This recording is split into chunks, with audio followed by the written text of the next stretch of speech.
Have you ever rolled into your driveway after chasing deadlines all night only to find every security camera on your house ripped off like cheap Christmas lights? Have you ever been labeled the creepy camera guy by the same neighbor who swears she's only protecting community harmony? What if the woman preaching about property values was secretly smashing yours while lining her pockets with everyone else's? I knew something was seriously off the second I killed the engine that Tuesday night. The little red light on my front doorbell cam, the one I'd installed after a string of porch pirate incidents, was stone dead. No blink, no recording. I'm Ethan Brooks, freelance photographer. 14-hour days shooting corporate headshots and wedding disasters don't exactly leave me in a trusting mood, so those 4 cameras were my peace of mind. Serenity Oaks, HOA used to feel like a quiet suburban dream in central Ohio. White picket fences, perfectly trimmed hedges, the whole postcard package. Until Linda Hargrove decided the neighborhood needed her personal brand of law and order. Linda was 50-something perfection wrapped in passive-aggressive politeness. Always in pastel cardigans. Always clutching that yappy little poodle Duchess like it was a designer accessory. Always walking the block with a clipboard and a smile that never reached her eyes. She chaired the HOA like it was her own tiny dictatorship. 2 weeks earlier, she'd cornered me at the monthly meeting. "Those cameras are an eyesore, Ethan," she'd cooed in front of the whole board. "They clash with our approved aesthetic palette. The bylaws are very clear." I'd smiled right back. "They're mounted on my own siding, Linda." I checked the CC and RS 3 times. Nothing against security systems. Her lips tightened like she'd bitten into a lemon. "You'll be hearing from us officially."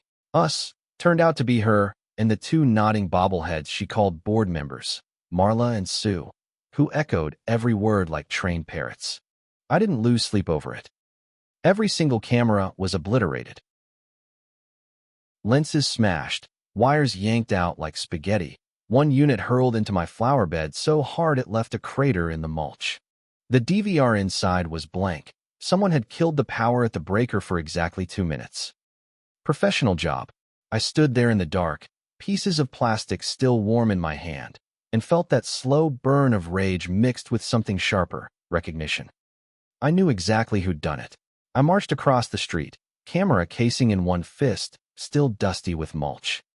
Linda opened her door in a fluffy robe, Duchess yapping at her ankles. That smug half-smile was already locked and loaded. "Oh, Ethan, dear.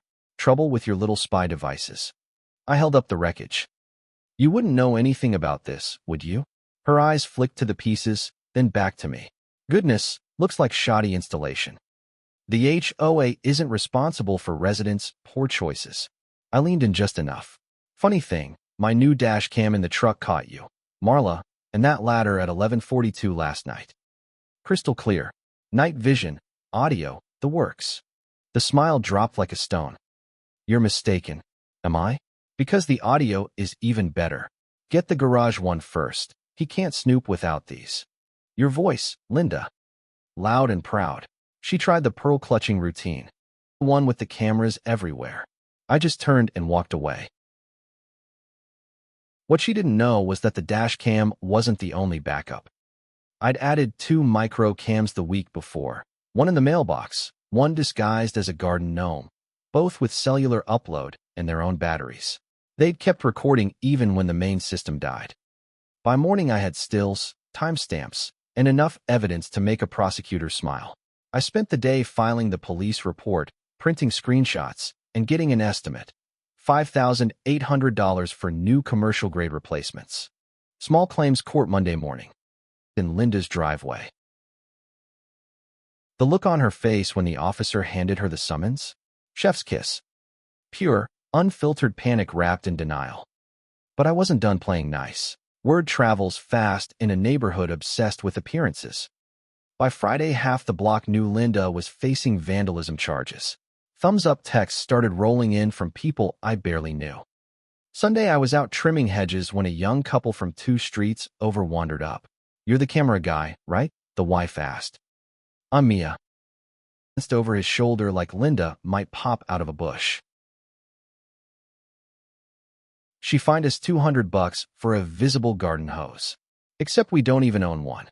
The photo they sent was from somebody else's house. The curb number was different. Mia showed me the screenshot.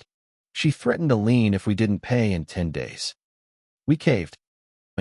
I took their email and told them to send everything. If Linda was using photoshopped evidence and official HOA channels to collect money, that was mail fraud, plain and simple. By Wednesday, 5 more families had quietly knocked on my door. A retired veteran fined for flying an American flag at the wrong angle. A single mom cited for non-compliant trash bins, even though hers were hidden behind a privacy fence. An older couple hit with $300 for illegal porch lighting, when the bulbs were the exact model sold at the neighborhood hardware store. Each story ended the same way. She said it was for the good of the community. I compiled it all, photos, payment records, threatening letters, into one tidy file and dropped it off with the investigating officer. His eyebrows shot up. Cameras. Keep feeding me. The next morning, a certified letter arrived from the HOA's attorney, all fancy letterhead and legal jargon. While we regret any misunderstandings, we strongly suggest internal mediation and binding arbitration to resolve this matter amicably. Translation: please let us sweep this under our very expensive rug.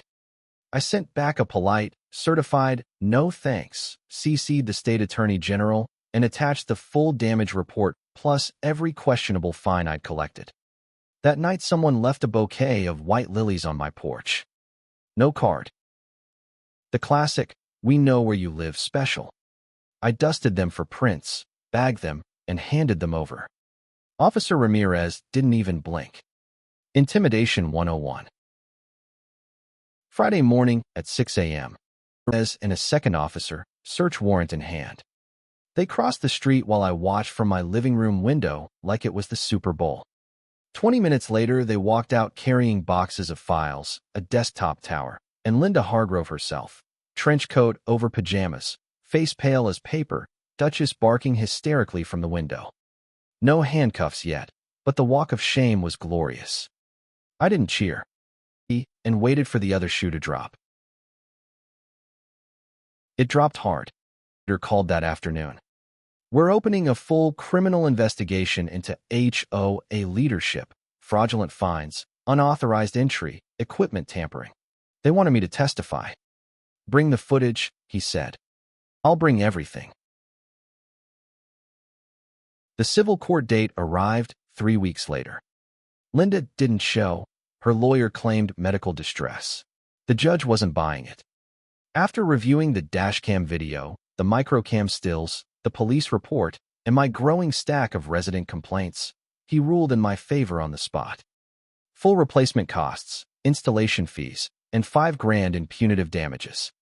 But the real gut punch: he issued an injunction freezing all HOA fine collections until a third-party audit could be completed. That audit was a bloodbath. Dollars in bogus fines uncovered, photoshopped photos, backdated notices, the works. Every victim got a refund check and a formal apology. At the emergency board meeting that Friday, Linda was voted off unanimously.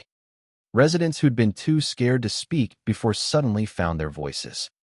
Someone even suggested replacing the HOA compliance patrols with a real neighborhood watch. I volunteered to help set it up.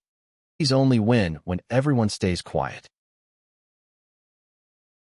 The replacements I installed were overkill in the best way: motion sensors, infrared, facial recognition, private offsite server. The HOA footed the entire bill per the judge's order. But Linda wasn't finished being petty. Showed up at my door with a clipboard and an anonymous complaint about unlicensed surveillance wiring. The diagram attached was suspiciously accurate, except for the new tamper-proof breaker box my electrician buddy had installed inside the garage. The metadata on the complaint? Uploaded from an HOA board member's email.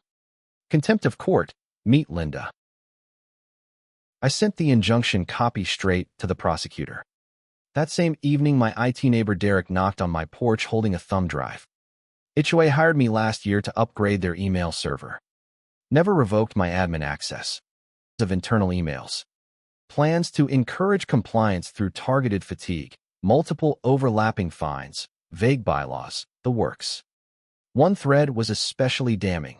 Linda and a guy named Harlan Thorpe, a real estate investor buying properties through shell companies.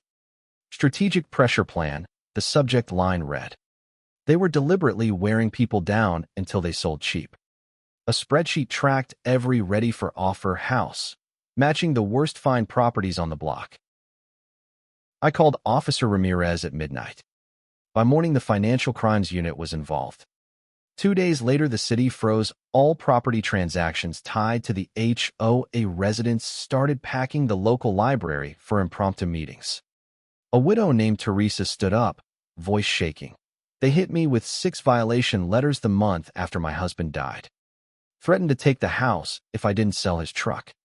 I was behind on dues because of funeral costs. Same signature at the bottom. Harlan Thorpe, listed as enforcement liaison.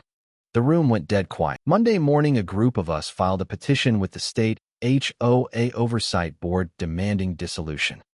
We attached Derek's emails, the spreadsheet, every resident statement.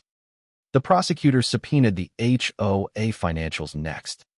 Turns out 50 grand in fine money had vanished into a discretionary fund controlled solely by Linda and Harlan. No receipts. Community enhancement.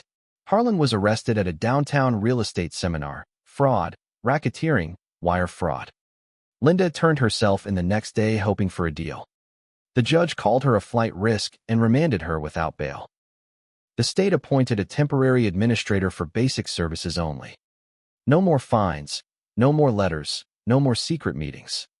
The final audit triggered full restitution for every wrongfully fined homeowner. I got a check for nearly $1,000 in phantom fines they'd logged against me anyway. I used it to expand the neighborhood watch, secure website, anonymous reporting, rotating patrols with the local precinct. We held a vote. Keep the HOA or dissolve it. 84% said no. Done. Filed the paperwork. Quiet neighbor Dennis, retired municipal judge. The irony tasted like victory, but the story didn't end there. Harlan's filings and found the same pattern in 2 other counties. A firm called Holbrook Equity was the silent partner, flagged in multiple housing scams. Federal agents showed up quietly. Special Agent Monroe laid it out. They didn't just find people. They created stress, then offered relief at a discount. Classic coercion. Over 40 properties across 3 counties funneled into Holbrook shells. My footage became the lead exhibit in the federal racketeering case. The indictment was over 100 pages. Langston got 22 years. Holbrook was fined $12 million and ordered to liquidate properties for restitution. 2 months later, the city held an open-air community meeting in the park. No suits, no clipboards, just folding chairs, lemonade, and homemade cookies. Dennis read the state board statement. You didn't just protect your homes. You protected each other. The cheer that followed wasn't loud. It was earned. Now when I come home, the cameras blink on softly, tracking motion without fear. The neighborhood is quieter, but it's the good kind. The kind that comes after you stop holding your breath. Some call it an overcorrection. Bullies only win when no one fights back with evidence. Turns out quiet resistance and a lot of documented truth can burn down empires built on paper threats and pearl-clutching smiles. Look, the lesson is simple. HOA Karens thrive on silence and fear. Document everything, stay legal, and when they cross the line, hand the receipts to people who actually have badges. Justice isn't always loud. It's patient, backed by footage, and twice as satisfying when the clipboard queens finally lose their crowns. Your home shouldn't be a battlefield, but if it becomes one, make sure you're the one holding the evidence.